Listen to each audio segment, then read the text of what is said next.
ഈ ഒരു ചോദ്യം പേജ് നമ്പർ 9 രണ്ടാമത്തെ ചോദ്യമാണ്. 3, 8, 13 എന്ന സമാന്തര ശ്രേണിയുടെ എന്നാം പദം പറയാമോ? ഇതാണ് ചോദ്യം. അപ്പോൾ നമ്മൾ തൊട്ട് മുമ്പത്തെ ചോദ്യം ചെയ്ത അതേ രീതി തന്നെ എന്നാം പദം കണ്ടുപിടിക്കുന്നതിന് അതിൻ്റെ ഒരു രീതിയുണ്ട്.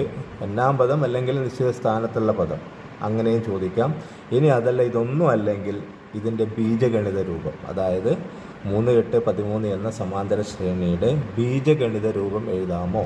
അങ്ങനെ ചോദിച്ചു കഴിഞ്ഞാലും നമ്മൾ ചെയ്യുന്നത് ഇതേ രീതി തന്നെയാണ്. നമ്മൾ ആദ്യം ചെയ്യേണ്ടത് ഇതിൻ്റെ പൊതുവ്യത്യാസം കണ്ടുപിടിക്കുക.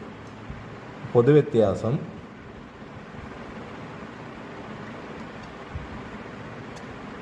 എന്ന് പറഞ്ഞാൽ എന്താണ് ഞാൻ പറഞ്ഞത്? രണ്ടാം പദത്തിൽ നിന്നും ആദ്യ പദം കുറക്കാം. അതായത് രണ്ടാം പദം 8 ആണ്, ആ 8-ൽ നിന്ന് 3 കുറക്കാം. അപ്പോൾ നമുക്ക് 5 എന്ന് കിട്ടും. ഇതാണ് പൊതുവ്യത്യാസം. ഇനി ചെയ്യേണ്ടത് 1, 2, 3, n ഇങ്ങനെ എഴുതുക. എഴുതിയതിൻ്റെ ശേഷം ഇൻറ്റു എഴുതാം ഓരോന്നിലും. അതിന് ശേഷം ഈ കണ്ടുപിടിച്ച് വെച്ച പൊതുവ്യത്യാസം എഴുതാം. അതിന് ശേഷം നോക്കാം. 1 × 5 ഒന്നാം പദത്തിലേക്കുള്ള വഴിയാണിത്. 1 × 5 കഴിഞ്ഞിട്ട് 3-ലേക്ക് എത്തണമെങ്കിൽ 5-നേക്കാളും 2 കുറവല്ലേ 3? 5-നേക്കാളും 2 കുറവാണ് 3. അപ്പോൾ 1 × 5 5-ൽ നിന്നും 2 കുറക്കണം. അപ്പോൾ നമുക്ക് എന്ത് കിട്ടും? 3 എന്ന് കിട്ടും. ഇനി ഇതേ 2 ഇവിടുന്ന് കുറച്ചാലോ? 2, 5, 10 2 കുറച്ച് കഴിഞ്ഞാൽ 8 കിട്ടും. 3, 5 15-ൽ നിന്നും 2 കുറച്ച് കഴിഞ്ഞാൽ 13 കിട്ടും. അപ്പോൾ ഈ -2 നമ്മൾ ഇവിടെ എഴുതുന്നു.